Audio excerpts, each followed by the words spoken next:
कृष्णाय वासुदेवाय हरे परमात्मने प्रणतक्लेशनाशाय गोविंदाय नमो नमः। हरे कृष्णा। आप सभी भक्तों को माघ मास की मंगल शुभकामनाएं। भगवान श्री माधव की कृपा सदैव आप पर और आपके समस्त परिवार पर बनी रहे। माघ मकर कति रवि जब होई, तीरथ पथ ही आप सब कोई। देव तनुज की नर नर श्रेणी, सादर मज्जहि सकल त्रिवेणी। अर्थात माघ मास में जब सूर्य देव मकर राशि पर जाते हैं तब सभी लोग तीर्थराज प्रयाग को आते हैं। देवता, दैत्य, किन्नर, मनुष्यों के समूह सब आदर पूर्वक त्रिवेणी में स्नान करते हैं। हिंदू पंचांग के अनुसार साल 2025 में माघ मास की शुरुआत 14 जनवरी दिन मंगलवार से होगी और माघ मास की समाप्ति 12 फरवरी दिन बुधवार को होगी। माघ पूर्णिमा के दिन होगी माघ पूर्णिमा का पहला स्नान पौष पूर्णिमा के दिन यानी 13 जनवरी सोमवार को किया जाएगा। आज की इस वीडियो में आप सभी जानेंगे माघ महीने के महत्व के बारे में और ये महीना इतना महत्वपूर्ण क्यों माना जाता है। इस महीने में ऐसा क्या करना चाहिए कि आपको पुण्य की प्राप्ति हो सके, कौन से नियमों का पालन करना चाहिए और क्या क्या नहीं करना चाहिए। आप जानेंगे माघ महीने में हिंदू के प्रमुख त्योहार व्रत कौन कौन से हैं और माघ का महीना पूजा पाठ व्रत अनुष्ठान आदि के लिए बहुत ही कल्याणकारी माना गया है। इस दौरान भक्त देवी देवताओं के आशीर्वाद प्राप्त करने के लिए व्रत रखते हैं और माघ नक्षत्र से युक्त होने के कारण इस माह का नाम माघ पड़ा है। और इस पवित्र महीने में पवित्र नदियों के जल से स्नान करने पर भक्तों के सभी पाप नष्ट हो जाते हैं। माघ का महीना भगवान श्री कृष्ण का प्रिय मास माना गया है। इस महीने में गंगा स्नान, तिल के इस्तेमाल का विशेष महत्व होता है। पंचांग के अनुसार पौष पूर्णिमा के बाद हिंदू कैलेंडर का 11वां महीना माघ शुरू हो जाता है और माघ का महीना पहले माद का महीना कहा जाता था। माद अर्थात भगवान श्री कृष्ण के एक स्वरूप माद से इस मास का संबंध है। पद्म पुराण में माघ मास के महत्व को बताते हुए कहा गया है कि श्री हरि विष्णु को पूजा से उतनी प्रसन्नता नहीं होती जितनी इस मास में गंगा स्नान करने से उन्हें होती है। चलिए आपको इस पवित्र मास के महत्व के बारे में एक कथा सुनाते हैं। पौराणिक कथा के अनुसार माघ मास में गौतम ऋषि ने देवराज इंद्र को श्राप दिया था और इंद्रदेव ने प्रायश्चित करने के लिए इसी मास में गंगा स्नान करके श्राप से मुक्ति पाई थी। प्राचीन काल में नर्मदा नदी के तट पर सुव्रत नामक एक ब्राह्मण देवता रहते थे और वे समस्त वेद वेदांग धर्मशास्त्रों और पुराणों के ज्ञाता थे। वे अनेक देशों की भाषाएं और लिपियां भी जानते थे। इतना विद्वान होने पर भी उन्होंने अपने ज्ञान का कभी उपयोग धार्मिक कार्यों में नहीं किया बल्कि पूरा जीवन केवल धन कमाने में गंवा दिया।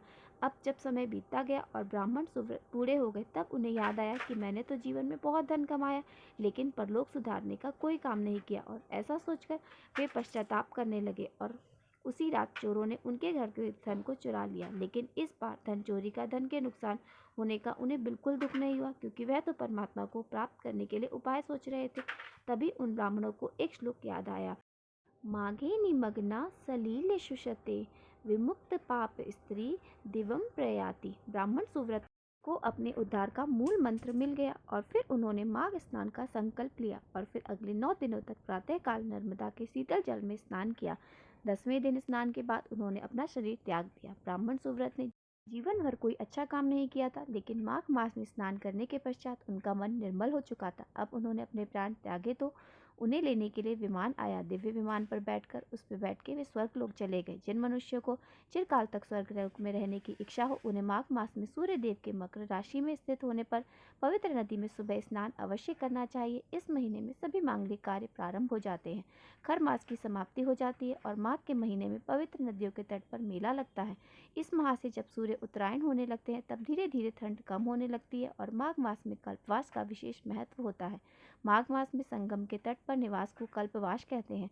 माघ मास में जहाँ कहीं भी जल हो तो ऐसा माना जाता है कि वह गंगा जल के समान पवित्र हो जाता है। इसलिए इस महीने में स्नान करने से सुख, सौभाग्य, धन, संतान, मोक्ष की प्राप्ति होती है। इस महीने में शीतल जल के अंदर डुबकी लगाने वाले मनुष्य जन्म जन्मांतर के पापों से मुक्त हो जाते हैं। पौष पूर्णिमा के दिन से ही माघ स्नान प्रारंभ हो जाता है जो कि माघ पूर्णिमा पर समाप्त होता है। ऐसी मान्यता है इस पवित्र महीने में देवता धरती पर आकर मनुष्य रूप धारण करते हैं और प्रयाग में स्नान करके ध्यान, दान, जप करते हैं। इसलिए प्रयाग में स्नान का खास महत्व है जहाँ पर स्नान करने से भक्तों की सभी मनोकामनाएं पूर्ण हो जाती हैं। माघ पूर्णिमा के दिन अगर पुष्प नक्षत्र हो तो इस तिथि का महत्व और बढ़ जाता है। इस पवित्र मास में हर दिन नियम से भगवत गीता का पाठ करना चाहिए। अब आपको बताते हैं ऐसे कौन से नियम हैं जिनका पालन आपको इस पुण्य महीने में करना चाहिए और ऐसे कौन से काम हैं जिन्हें करने से बचना चाहिए। तरह से कार्तिक मास में नियमों का पालन करते हैं, व्रत रखते हैं, उपवास रखते हैं, इसी तरह इस मास में भी विशेष महत्व होता है। इस मास में गंगा स्नान का विशेष महत्व है। अगर आप गंगा घाट जाकर स्नान नहीं कर सकते हैं तो कम से कम घर में ही नहाने के पानी में गंगा जल मिलाकर अवश्य स्नान करें। उसके बाद रोजाना भगवत गीता का पाठ या श्रवण करना चाहिए, या फिर आपको धार्मिक कथाओं का पाठ या श्रवण करना चाहिए।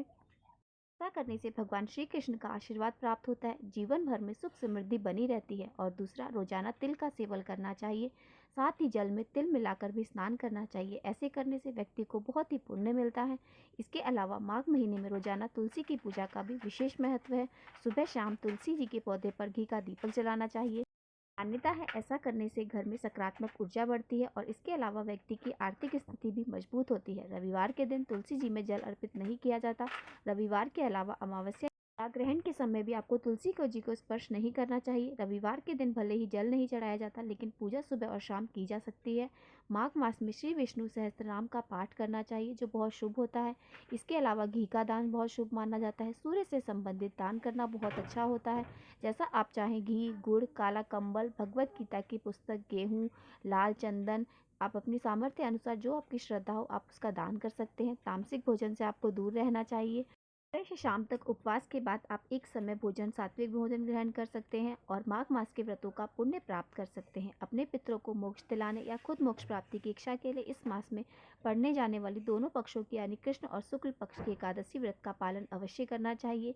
इस महीने में किसी सार्वजनिक जगह पर जैसे नदी, तालाब आदि के किनारों पर कोई भी पवित्र पौधा या हमारे सनातन धर्म में जो पवित्र वृक्ष माने जाते हैं, पौधे बताए जाते हैं, जैसे केला, आंवला, पीपल, बेल का पेड़ या अशोक आदि का पौधा आप लगा सकते हैं। इस महीने में भगवान श्री कृष्ण की पूजा अवश्य करें। नियमित रूप से भगवान श्री कृष्ण को भोग लगाएं और तुलसी के पत्ते जरूर रखें। शालिग्राम भगवान की पूजा करें। माघ मास के व्रतों का यह नियमों का उद्यापन आपको माघ पूर्णिमा के दिन विधि विधान से करना चाहिए।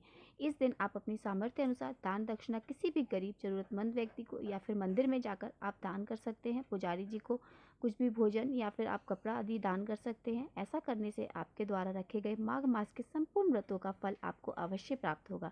जिस तरह कार्तिक मास में दीपदान किया जाता है, उसी तरह से माघ मास में भी नियमित रूप से दीपदान अवश्य करें। दीपदान आप तुलसी के पौधे में या अन्य पवित्र वृक्षों में जाकर कर सकते हैं। इस महीने में आने वाले प्रमुख व्रत और त्योहारों के शुभ अवसर पर भी आप अपने आसपास के मंदिर या पवित्र पौधों के नीचे, वृक्षों के नीचे दीपदान अवश्य करें। हर दिन नियम से अपने घर के मुख्य द्वार पर एक दीपक माघ मास में नियमित रूप से जलाना चाहिए। माघ मास के नियमों का पालन करने वाले लोगों को इस महीने में मूली और हरे धनिये का सेवन नहीं करना चाहिए, यानी इन चीज़ों का त्याग करना चाहिए। अब जानते हैं साल 2025 में आने वाले हिंदू प्रमुख व्रत और त्योहारों के बारे में। कौन कौन से व्रत हैं जिसमें आपको स्नान दान आदि कर सकते हैं, व्रत रख सकते हैं। आप पूरे महीने व्रत ना रख पाएँ तो माघ मास का सबसे पहला व्रत होगा 17 जनवरी शुक्रवार को, जो होगा शकट चौथ का व्रत, जिसके दिन तिलकुटा चौथ, तिल चौथ आदि भी जानते हैं इसे। इस व्रत में भगवान गणेश की पूजा की जाती है। उसके बाद 25 जनवरी शनिवार को षठ तिला एकादशी है, जो कि माघ मास की कृष्ण पक्ष की एकादशी रहेगी। 27 जनवरी को सोम प्रदोष व्रत रहेगा। 29 जनवरी बुधवार को मौनी अमावस्या होगी, जो कि माघ मास की अमावस्या होती है। इस दिन मौन रहकर स्नान दान व्रत आदि किया जाता है।